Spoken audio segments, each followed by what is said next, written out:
How you doing? Doing great. Amen. Hi. You look great. Oh, thank you. You look good. I tried to look like just a little bit of somebody today. I mean, you look good. Thank you, We thank love you. to see that. And today's been a pretty good day. It hasn't been too bad. I spent most of my day at the SSI office because one of my favorite places to be. Oh, yeah. No. Yeah. Oh, Yeah. okay. No, this is me. Oh. You want to talk about that off camera? About 3-4 hours there, Okay. to see somebody for about 5-7 minutes. Oh, And, wow. you know, Yeah, that's. I don't like the DMV. Yeah, just email me. Just please just Can email we me. do that? Can we pretty picture? But other than that, today's been a pretty good day. I got a lot accomplished, got a lot done. I still have a lot more to do. But Mhm. I'm excited. How was your day today? Why, thank you guys. I am honored. But today was a pretty good day. Just getting through it, taking my time. Sometimes when you're like moving so fast, it's like when you actually sit down, like, oh, I did do that today. Mhm. Oh, I did that too. I did that too. So, just as you said, knocking things off the list, still have more to do, but, just going through the day, just thanking God. I was definitely grateful today.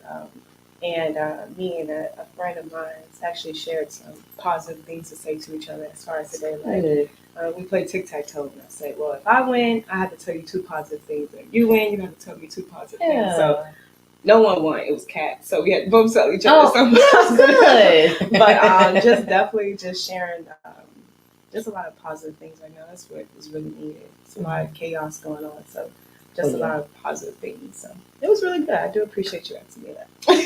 Yeah. And as we are approaching the end of the month, we are at the end of the month. Really We're here. We're You here. sneeze, you're gonna go there. Like you're just gonna fly right into it, April 1st. Right. So definitely just want to ask, what's one thing that you're believing for next month? Maybe that's something that we can be in prayer with you about. I think next month I'm really looking to walk more into. I want to mark some stuff more stuff off my list. Amen. And we're getting close to June. We're getting closer. Almost June. Off camera. So I just, I guess closer. from April, I'm looking to mark some stuff off my list to accomplish some more goals that I've set for myself, personally, financially, emotionally, mentally, spiritually, and just grow more because we're still in becoming. Yeah, definitely. Yeah, I'm looking to become even more. Amen. Yeah, I love how you just just reminded us. If you forgot, just in case. You forgot, we are still becoming. This is still the year of becoming. Still becoming. And it's times where we can't lose track of that because we feel as if we're on pause right now, or things are not going the way we expected to go. But we are still in the becoming. Oh yeah. So amen to that. I love that. You are definitely push yourself, but give yourself time to. It's a process. Right. So keep going. Don't stop, but also give yourself room to become. It's not gonna happen overnight. Yeah. And don't get frustrated with yourself because I thought I'd be further than this by now. Just keep going. Eventually, you're gonna reach. Yeah. You're gonna look up and you have become. Yeah. Right. How did I get here? Because you took your time. You went through the process. Oh yeah, gotta go through the process. Amen. Definitely so. Yes. Oh yes. Amen to that. One thing I think I know I'm believing for next month. I'm trying to get a pet. I'm trying to get a little a little pet. And come on, grand dog. Yeah. I was definitely pushing for the grand dog, but just thinking about the responsibilities right now.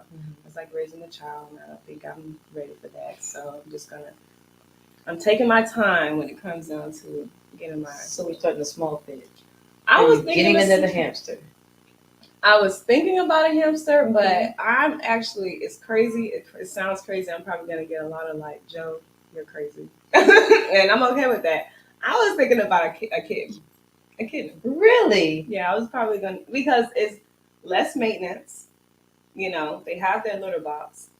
That's one thing. They're gonna use the bathroom on their litter box. Oh, yeah. They don't play about that. You know, I can give them a little scratch thingy, a little scratch toy. They're interesting. I'm interesting. That's two interesting, people in the same room.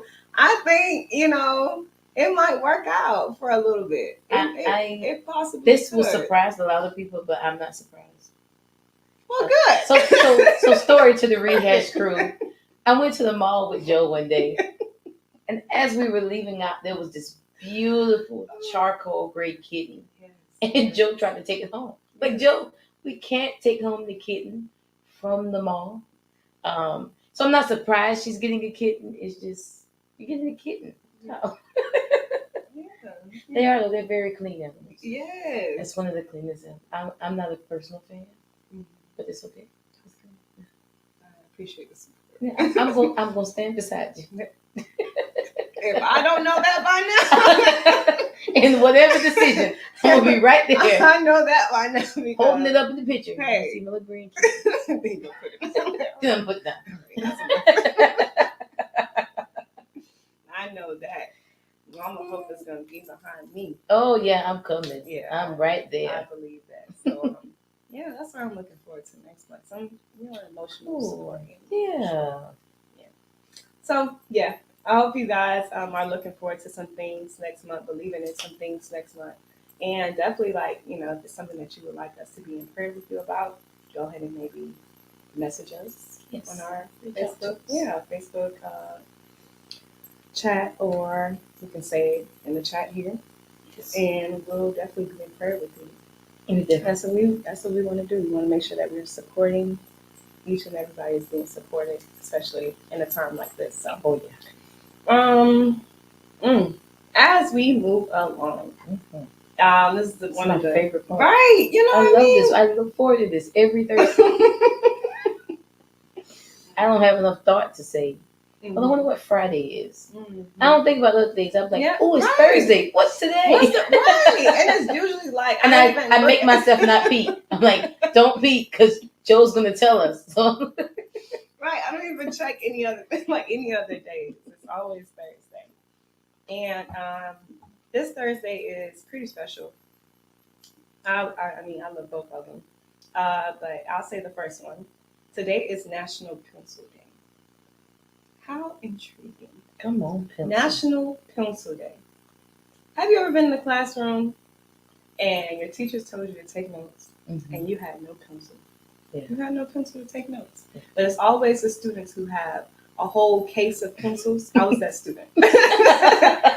So I'm going to shout myself out and say, I helped a lot of people in the classroom. And I never got my pencil back. No, you never get your pencil You back. never get your pencil back. Pencils and pens you never get back. Even the students don't give you a pencil. No, they do not. No. It's ridiculous. You buy pencils all year. All year long. So today, that's really special to me. I love pencils. I love What's your favorite writing. pencil? I like the which one? It's like the brown one, and it's not brown. It's like that, almost clear, like yellowish, and you have to twist it. Yeah. I love those pencils. So it's a mechanical pencil, but it's not It's the one you push. Yeah. The one you twist. That has a stronger lead in it. Yes. Yeah, it's a thicker that lead. is classic. Classic pencil. You don't have to sharpen anything. That's. It looks like a pencil, but you don't have to do as much but work. You don't need it. Yeah. Fooled me. I was so happy when I was introduced to that. My grandma introduced me to those pencils. And I believe in a good sharpened pencil. Oh yes. No. I love going to the pencil sharpener. You know what? That's the thing. That's the thing. It's a thing, and it's a thing at school because if you have a good outfit on, yes, that gives you the And see, back when I was in school, it's been so long. But we had the little. You said so long. It's been so long. It's been a long time since I've been in high school. But we had the little sandals with the flower on them, and they were different colors, so you would coordinate your sandal with your outfit with the ribbon in your hair. And so if I had a good coordination, I wanted to sharpen my. Yeah, I'm getting up. I wanted to sharpen my pencil about 3-4 times. Like, ain't you just sharpen the pencil? Well, it broke. You break it. It broke. Yes, so today is National Pencil Day. National Pencil Day. I am just in love with that. And then this one is my absolute favorite. It really, once I saw it, I was just like, it really helped me just calm down a little bit, actually. Not saying I was just on 10 or anything of that sort, but it really like mellowed me out. And today is also National Take a Walk in the Park Day. That is right up your alley. That's a joke thing. Like your picture should be right there. Really, I should be there. Like, hey. Like I couldn't. And then we also went for a walk today. I went for a walk. Ooh. Yes, me, Kane, and Monty went for a walk. Yes, we usually do that here and there. So that's our bonding time. I try to just to let y'all know, Kane is the dog. Yes, Kane is. Kane is the dog. Is a dog, not a guy, not a person. He's not. Kane is the dog. I had to even put him on a leash. He drags me. He does. He does. Because he did that to me yesterday. Mm-hmm. Yes. Right on down the street. It's like, whoa, wait, I don't want to run. But yes, it's National Take a Walk in the Park Day, and I am just thinking about all the times, and of course, I would love for you to chime in the times where, well, you go on your walks and you're outside timing, and just those thoughts that come through your head, and how the wind is able to take some of the thoughts around, the nature, just all those great things. So what's at least one favorable thing that you like to do when you're at the park? Well, I am so not a outdoor person. I didn't want to be the one to say it because I knew that, but I didn't want to say it first. I kind of want you to say it. So, I'm so not an outdoor person. But I was recently, maybe about within the last 3 or 4 weeks, having a rough day. And I was on the phone with my sister, and she said, take a walk. Mm-hmm. And I'm like, I don't like outside. She's like, just take a walk and just take some deep breaths and calm down. And I did. I walked down to the end of the circle, and I came right around, and I did it. I think I did it twice, and I did feel better. So walking in the neighborhood, I can do. Now that park thing, I don't know.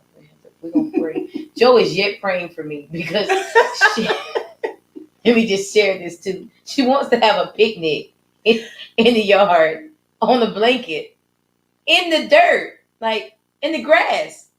Yes. I know to everybody else, they're like, well, duh, where else you have a picnic at? Yes. I'm struggling. So she's yet praying for me. So baby steps. I took a walk around the neighborhood. And you know what? We're getting there. I'm just.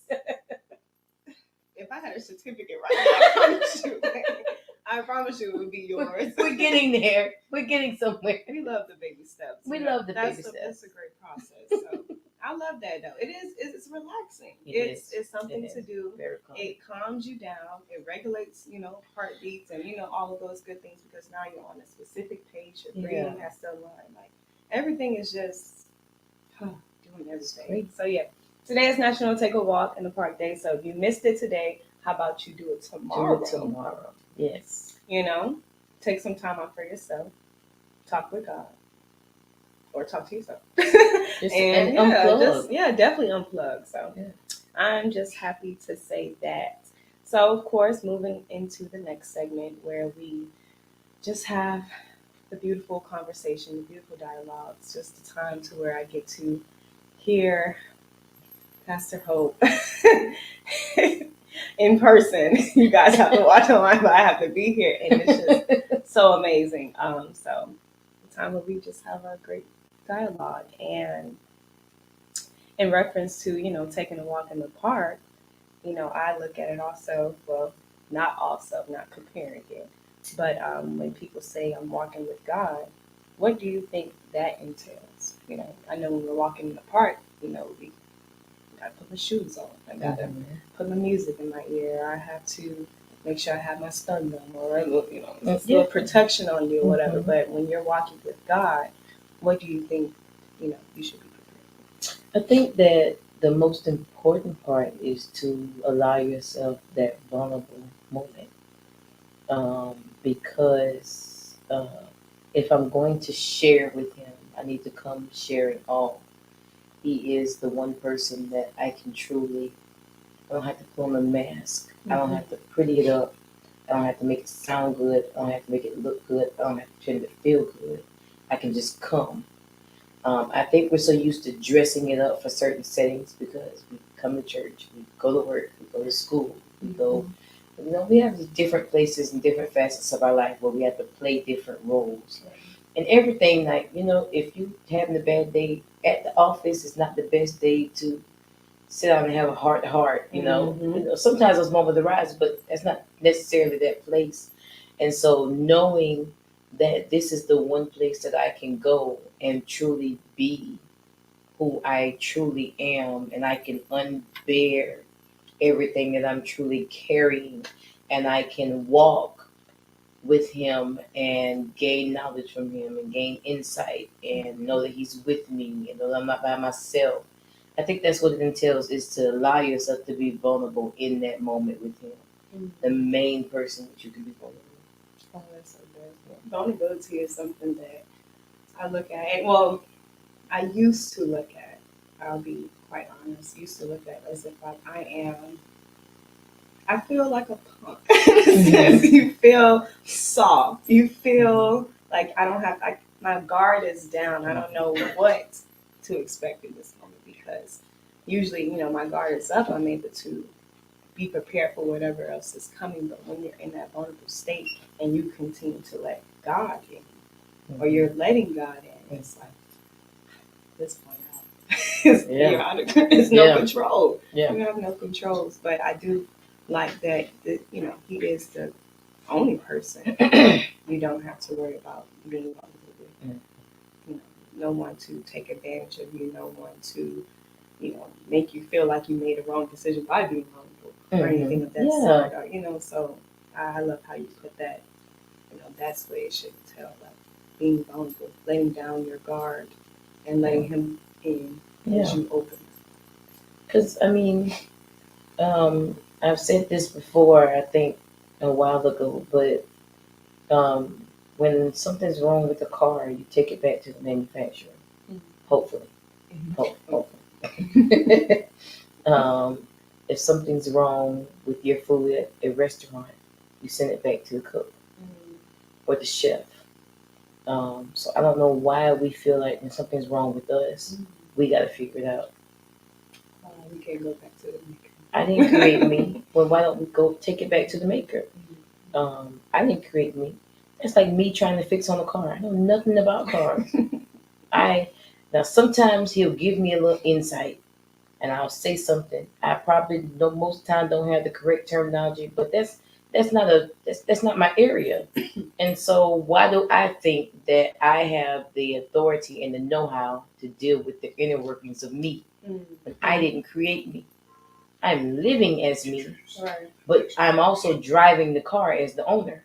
I'm also eating the food as it's my dish. But all I'm doing is operating in what was given to me in those settings. In the same sense with ourselves, we're operating in what was given to us. So if there's a problem, oh no, I can handle this. No, I can't. Take it right back. Just like that clicking noise your car is making. Nope, I'm gonna take it right back. I'm not gonna try to figure out what the clicking noise is. I'm not trying to figure out. I'm gonna take it back to the person who made the car or the manufacturer who made the car and say, "Hey, it's clicking. Do something about it." Some of us need to go back and say, "Hey, I'm clicking. I need God do something about it." Because we get off kilter, and sometimes stuff comes in our life that really knocks the wind out of us. We go through situations where we really don't know what's next. We're kind of knocked off of our plan. We're kind of derailed a little bit. And so instead of me trying to figure out how to get myself back on the track, instead of me trying to figure out how to get myself back in the groove, let me go back. So I broke something. Fix it. If you've ever seen a child with a tablet, they'll have that tablet. If it ever locks up, cuts off, stops working, Wi-Fi's not working, they'll bring it back to you and say, "Here." And they with no explanation, and then they stand there and wait for you to fix it because it's your device. You gave it to me. Fix it. Please. I'm waiting. Yeah, and I'm waiting, and they'll stand right there. And then if it breaks again, they'll bring it back. I don't care if it shuts down after a while, especially if it's a lockup issue. After a while, you just unlock it because you get tired of then bring it back to you to fix it. I don't know why we feel like as Christians, as children of God, when we go through those situations and things in our life, that we can't go back to him and say, fix it. Even when it's small stuff. We've trained ourselves that God doesn't care about my small stuff. Mm-hmm. That there's so much other stuff going on around me. There's so much other stuff going on in the world. I've already bothered him about this, and this. He doesn't want to hear about the fact that I'm upset because I banged my toe this morning. Mm-hmm. He does. He really cares about you banging your toe. He cares about that. And so I can take it back to him and say, hey, fix it. Not in the sense of, no, do it now and make it better, but in the sense of there's nothing that's too big or too small. Mm-hmm. I can't bring to my Father. Amen to that. I love that. I love how you talk about and use the analogy of with the car. And as I was going to say that also it's times where we are fixing the wrong things, the things that we think is messed up. And then we end up usually messing that up because all along that was not what we need to fix, or putting the wrong things, putting oil in a certain part in the car that had nothing to do. It didn't need oil. You just need to clean it or dust it out. Yeah. But I love how you use that, and it's just all a part of that vulnerability, as you stated as well, and just going back to the Maker and allowing Him to that. So that is what your walk with God looks like. And we're not doing it on our own anymore. It's we are His responsibility at this point. It's so crazy that you brought that up. I remember when my dad first taught me how to check my oil, and I was so excited. The next day, I decided I need to check my oil, and so I checked it. And I remember him saying it's supposed to go to a certain line on the stick. Mm-hmm. I thought he said it's supposed to go all the way up the stick. I put about 9 to 10 quarts of oil in my car, trying to get. I was like, after a while, I was like, something can't be right. Like the oil's not moving. It's not going up the stick. Like it's gonna never reach up the stick. And so I took the car and I was driving home, and I had to call Pastor McCants because my car said boom, and all this black smoke was following me down the street. I was so scared I was gonna blow up. And it's so great that you just said that. How we think we're fixing something and we're really tearing it up. I was so convinced. I was like, something's not right. And then boom. And then after I said that, every few rolls, the car would and it all the way to the house, and it was these thick black clouds of smoke were coming. And I called Pastor McCants at the time. I said, I need you to come drive my car, please. He said, and I got home, and then he said, what did you do? I said, I put all in it. He said, how many? I said, like 8 or 9. He's like, no.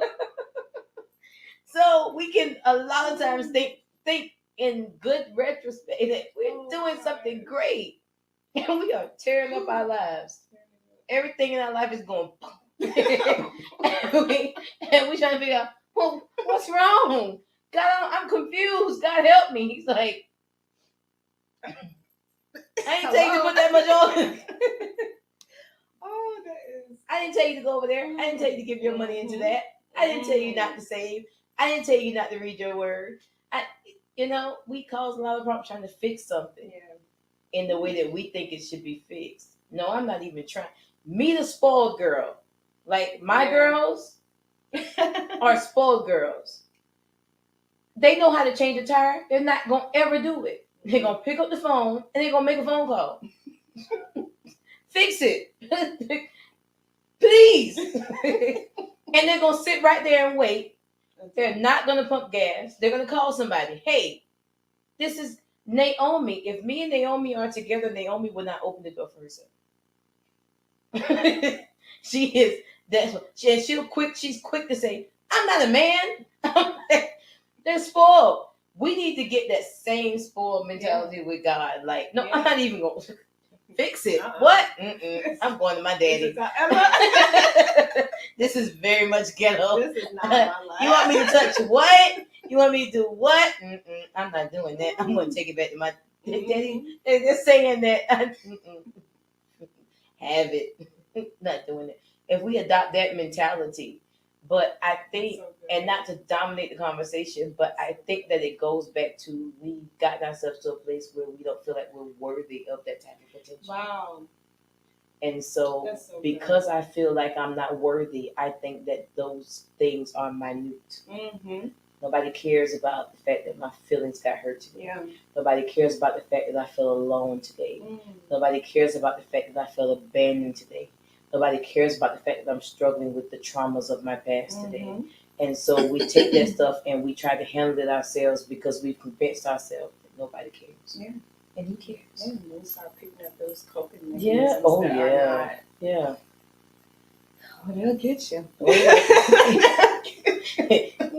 Snatch you right on in. I can help you. Snatch you That's right on exactly in. what it will say. I Yeah. can help you. But deep down inside, we're hurting ourselves. Very temporary. I love that. I really do love that. That was such a good way to even just ease into this next question and just, just ask, where do you think that you'll be if you didn't follow God? If you didn't. Ooh. There's an old song that says, like a ship without a sail. I would not have made it to even this point of my life without it. I can't even imagine because I know I really don't know who made this song. I think it's one of the Todds. Might be Todd Garber. He says, through all I've gone through, Lord, it was you pulling me through. Mm-hmm. And I look back on those moments and I know that if God didn't get me out of it or through some places, I've never been able to get out of it myself. So I can't even imagine what life would be if I had to walk this journey by myself. Yeah. That's some scary stuff. Yeah, that's very scary. That's very scary. To know, like, that's scary. Having no true, I think, not trying to say, I'm going to be transparent, not trying to say that if you're not following God, you're not following God means that you have no care in the world or anything of that sort. I remember having a conversation with somebody I met in Miami, just be talking to people, and we just having a conversation, and we happened to be talking about, not in a sense of like a debate or anything of that sort, but he was just asking, oh, so you feel like, God is for you? And I was like, I feel like I'm in the best community ever. Like, I feel so safe here. Yeah. Like, I feel so protected. I feel so just, and even when, and I don't even look at the fact that like things not going,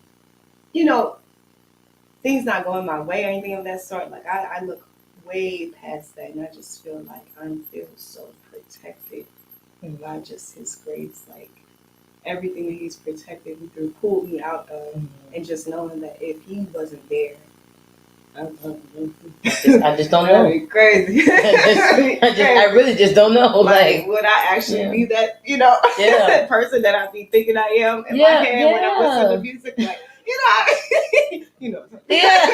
that alter ego. That alter ego, like, would that person really show up in reality? Like, and I'm just so grateful of that. So, I mean, definitely take some time out today and ask yourself, and not for you to create some type of story of where you think you would be, but just to be grateful of following God, just being grateful of the journey, of being grateful of the fact that you do have the ability to follow Him. Like, the invitation is open. You don't have to get sworn in. You don't have to do no crazy stuff or anything like that. All you have to do is just follow God. All I gotta do is just follow. All I gotta do. Yeah. Sign me up. Like, so I definitely that's always an interesting question. It makes me like really think back, and it makes you think back on your life. Oh yeah. Has you really thinking about it. Something that I was quite interested in to know is maybe one person who played a role in your journey with walking with God. Wow, it's so many people. You said one person. Yes. Just one. Unless you want to, name two. Um, I'm going to do two. The first one is my bishop. Um, my Bishop McDowell was very, very prevalent. Um, so I am one of those people. I've only had two pastors my entire life. And I only left Bishop McDowell when I got married and we were sent out to start our church. Um, and so he was very influential because he was a word man. You know, if we didn't get nothing else, we got that Bible. And so my walk with God, my journey, I can remember even being transparent. When I got pregnant with Anaya, I went to him and I set myself down.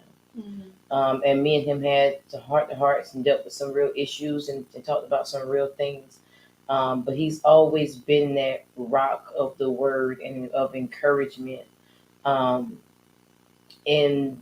he's been very, very, his voice is very influential in my walk with God. And then my husband, um, most people really don't know, but um, the Michael McCants that you see is the Michael McCants that he is. His love for God is real. His talking about church all the time is not just in church. It's like for real, for real. Like like this is all the time. Like this is his life in the car, in the shower. Right. Some sermon, some something, some word, something is playing. I think it's very important just to put this side note in here that you have somebody for those who are looking to be married that can not just meet your needs in the natural, but can cover you in the spirit as well. When it's 2 o'clock in the morning and you battling depression or you battling demons, you can't always get past on the phone. But if I'm laying next to my spouse, you should be able to lean over and pray for me. You know, you should be able to lean over and cover me. And so I think that's one of the most valuable things about my marriage is that his love for God is real, and it causes me to want to be saved and serve the Lord. You know, I'm saved for real. I tell people that there's some people who believe me. There's a few that don't, but it's okay. I really am saved for real. But my husband is saved. Like I'm like right here, but he like he up there, you know. And so I'm just grateful for that, for that accountability, for that. Even we grew up in the same church, and so the same word quality that I got, he got. And so he's somebody who I can talk to about the word. He's very intellectual when it comes to the word. So I think those two plays a big journey in my life. Yeah. I'd love to hear that. I love it. I love that. Yes, absolutely.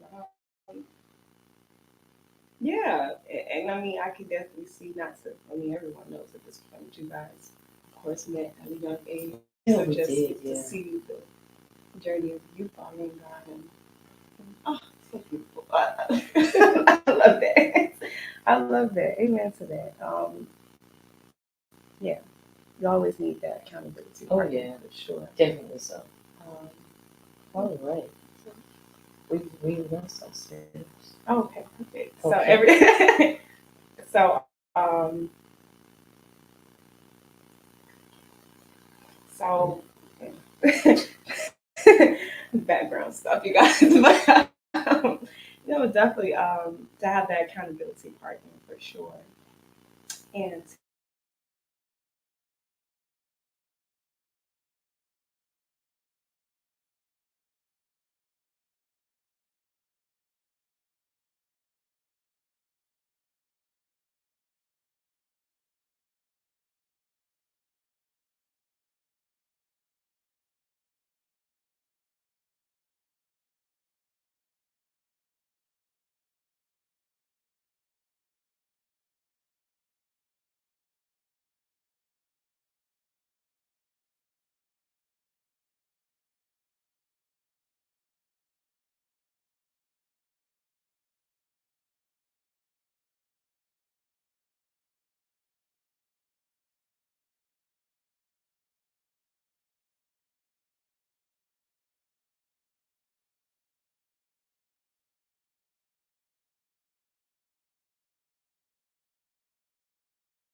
you are from where you Yes. started from. It's like I don't even realize I got that far, and it's like I gotta walk back now.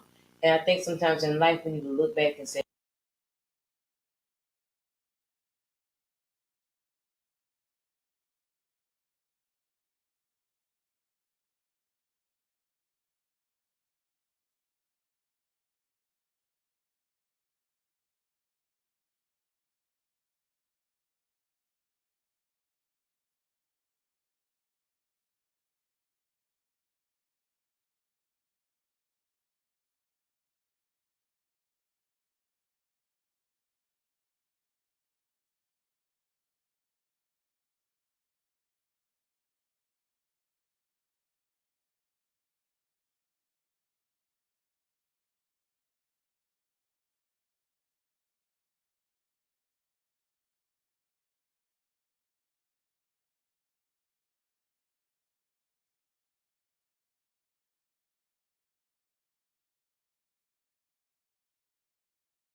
Yeah, so I can do 4. I can name 4. Well, no, I can name 2. You can name 2. I had to check myself. See, but see, check yourself. big girl. Check yourself. I was like, big girl. So yeah, I can do 2. So that's pretty much just let's form a checklist. Okay. For like the end of the month. For us to I walk think you into can the- do 4. I mean, I'm looking I feel like you can do 4. Okay, Okay, we'll do 2, and then I'll do 2, and then we'll come back. You do 2 more. Ooh. Let's see. Let's just see how this works. Come on, let's rock it out. I scared you. You did. Okay, 2. Go ahead and do your 2. Scared me right. Don't leave me, please. So, one thing I would definitely say that should be on your checklist walking into the next month, or more so the end of the month.